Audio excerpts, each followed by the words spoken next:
which keeps the water crystal clear. I'm going to talk about why I picked the filters, which filters are good, and might do a comparison, because when you're new, there's loads out there. You've got hang on the back, you've got sponge filters, you've got canister filters, you've got DIY filters that you can make yourself.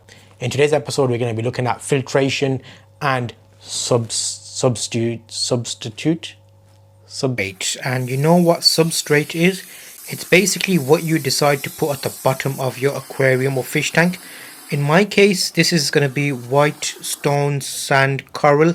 And you'll notice that there's something I've discovered in this, and we're going to come back to this later. I might do another episode about this, because what I did discover was something that's unusual. And all you want to do is your substrate, you want to make sure you wash it out, and that helps you because it gets rid of all the dust, which means when you put water in your aquarium, it's less likely to be misty. I'm using the extra water on my plants outside, and you remember from my last episode we tested the aquarium to make sure it's watertight.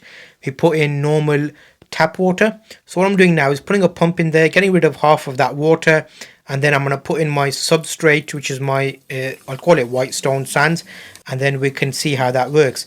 Now with this, you want to go nice and easily. Use a bowl or a scoop or something. This is going to be essential for our goldfish, because firstly, goldfish like to dig around in the substrate, like the ground basically. So having these stones lets them have something else to play around with. The food can get stuck within there, and there's a key element of having good substrate. If you have sand, it normally it's fine, so it's like it dips and it kind of falls into place. There's less surface area, if that makes sense, whereas with stones you have more surface area, because all the dips and depths and all the stones are able to collect bacteria, so they act as an extra stage to your filtration, because you can have more bacteria to help break down the fish poop and things. So you'll notice I did a little time lapse of putting the aquarium substrate in about an inch. I spread it out across the aquarium base at the bottom of the fish tank, and then I just topped up with rainwater. You'll notice I've got a rain barrel that collects water from my roof, and that's what I'm using in this aquarium, which means it's going to be natural low pH water, things like lakes. And this is a key element here. My aquarium, old one, had a filter in there which I was using, and I got that filter and squeezed out all the dirt and gunk into my aquarium. That boosts the livelihood, the bacteria that remains in the aquarium.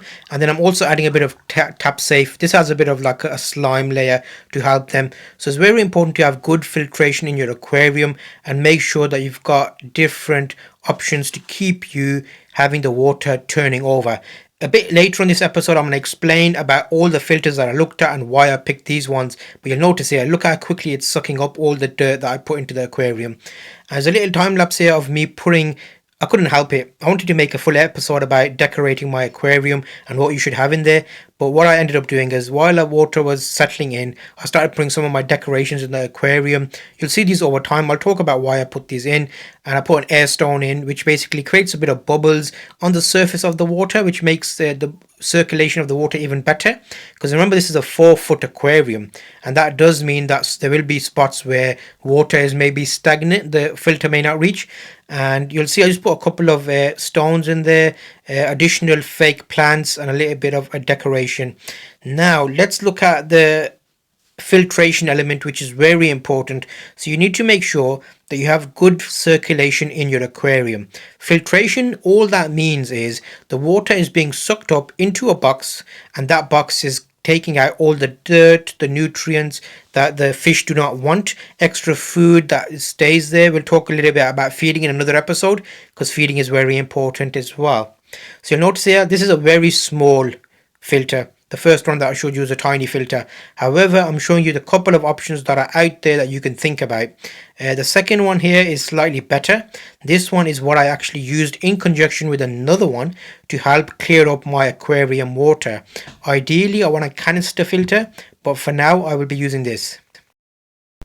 The reason you want a bigger filter sometimes is it can increase the amount of water that passes through the filter. So again, this is a 300-litre aquarium that I have.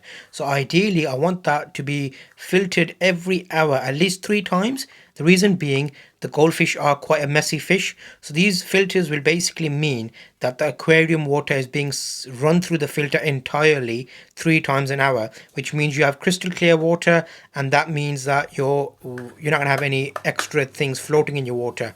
You'll see there's different sizes of filters, and what that means is there's more surface area in the filter. So if you have more sponges in there, it's got more places for bacteria to basically break down. And the final one there I've got is a pump. That's something a little bit unusual, and when I talked about DIY filters, we'll talk about what that means for you. The pump is what makes the air, so it gives you air into the aquarium. So looking back at the first one, it's a small canister filter enclosed that goes inside the aquarium. Second one is slightly bigger. This one is like 200 liters. This one here is 1500 liters, and there's different types you can get in this. And the final one is a pump, which is pumping air into the aquarium. So is there a good option? They differ in prices. These are all mainly in aquarium filters I'm showing you. However, I do end up getting a canister filter, which is like a big bucket, which does the same thing, but it sits outside the aquarium. So what you want to do is make sure that if you're using these types of filters, they vary in price. Just make sure if you've got a 300 liter aquarium, you've got at least 900 liters an hour pumping, which basically means that's 3 times. Normally they come in 1,000, so you're better off getting more if in doubt.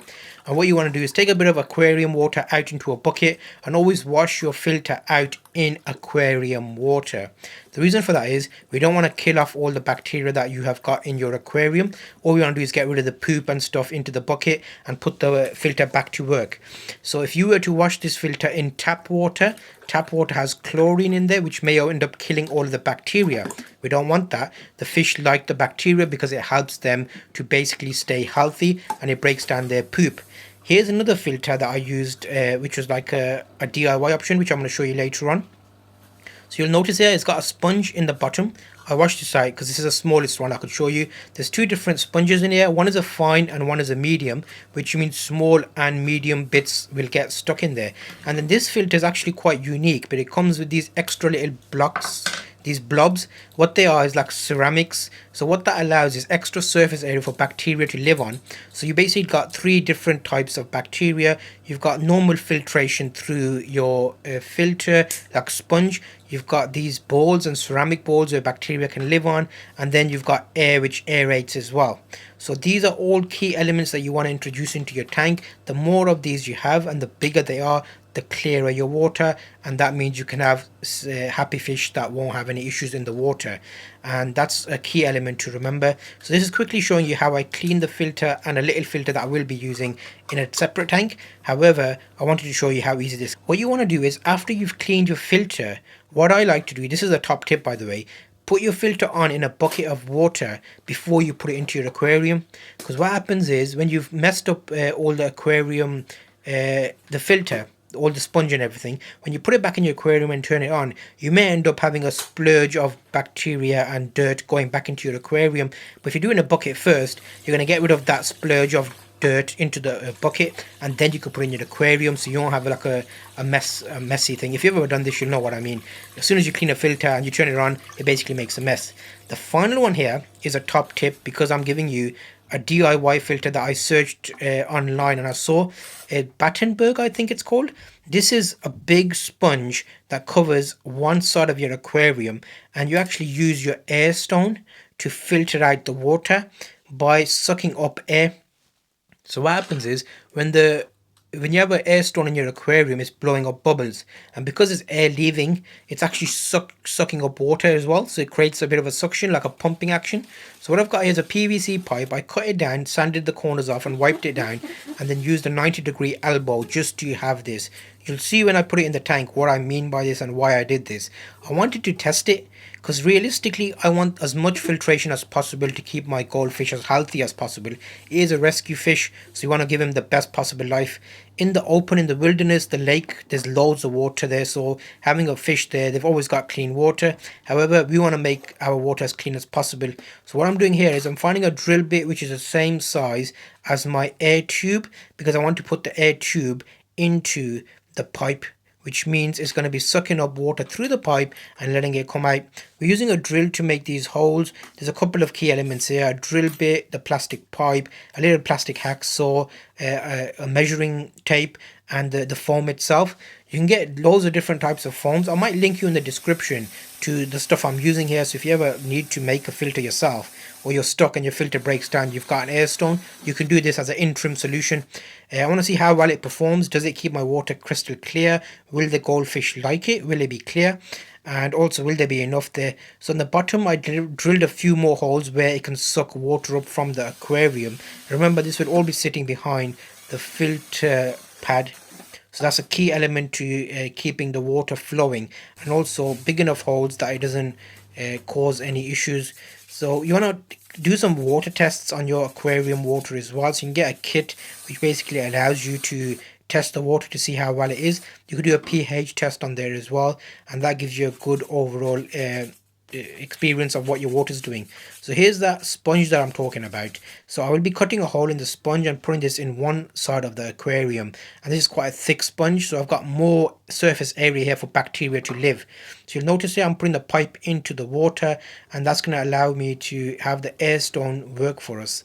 So let's look at that and see how it works. You can already see I've had a couple of filters in the aquarium running, and that's been giving me good filtration, clearing the water. And also got one of my other fish projects which I will make a separate episode about. That's a roach you can see inside my aquarium there, and he's actually along with his buddy, which is a perch. So that's a separate UK lake project that I've going on that I'm going to give you an insight in a later episode. So if you're not already subscribed, make sure to subscribe so you see those episodes as they come. So you'll see I put the air tube right through there, and I put an air stone at the bottom. The air stone will create sucking up water through the pipe and through the foam. This is what creates a big surface area for the filtration to take place. Does it work? We're going to find out. I'm going to follow my journey. I'm doing it to see if it actually works as well as a filter would. We can observe how our rescue goldfish improves over time. Again, we want to make sure that we've got good health in mind for our aquarium fish. You'll see there is what I was talking about. So it's sucking all the aquarium water through the big filter foam and then out of the top. Now I left it for a day, and I liked it. It did work quite well for me. So what I'm going to do is I'm going to flip this around and put it on the opposite side, just so we've got a permanent place for it. There is one bit of issue, because now we won't have one side of the aquarium we can look in from. And also I'm going to put a few extra holes in this, because I found that there weren't enough holes for the suction to be fully adequate to suck in all the water. And the more powerful your pump is, the more air that will flow through. So now I'm flipping over to this side because the door is on this side, so I don't want to spook the fish every time I open and close the door. So I don't mind having the sponge on this side, which will basically create a secret spot for them to rest and relax. So again, the filtration foam, I've dipped it in water. Always keep it in water because you want to keep the bacteria alive that's there. And then I was able to cut it to size of my aquarium and have it basically work for me to work and clear up. So what you'll notice is I've got a couple of fish here which are acclimatizing to this before we get the goldfish in here, and we want to see how well that works. So ammonia, nitrates are all key elements that you want to monitor, and also doing water tests is very important. But this filtration setup, I've never had issues when I've had a good filtered aquarium that has been cycled well. So that makes it work very well and clean the environment to keep my fish going. I've been keeping fish for over 10 years, and one of my goldfish has been 7 or 8 years old now. So as time passes and you have good clear water, we know that it works for them because they enjoy clean water, which gives them a better life cycle and a better health. And they're also more lively in the tank as well, and more natural acting. So you'll see here that this is a nice option. It works, but does it work as well as a filter? We'll find out in later episodes, because I'll be an update and let you know. Right now I am running this side by side with my aquarium filter because not enough bacteria has built up on this yet. So this is going to be a long-term kind of idea to see how it works. And the key element here is we want to keep an aquarium safe for our goldfish that we've rescued. And you can see here there's bubbles coming out, water's coming through. The more water you have in the aquarium, the faster the flow will be, as in the higher the water. So I'll be putting a little bit more water in this. Are you ready for the next chapter in our aquatic adventure? In episode 3 of the Rescue Goldfish Chronicles, yes, that's what I'm going to be naming it. We're diving into a world of color, creativity and underwater aesthetics like you've never seen before. Join me as we explore the art of aquascaping, where we'll discuss the importance of substrate and decorations in creating a vibrant and enriching environment for our rescue goldfish. I'm going to add elements of how I got to where I got to, because you can see some of it's already set up now.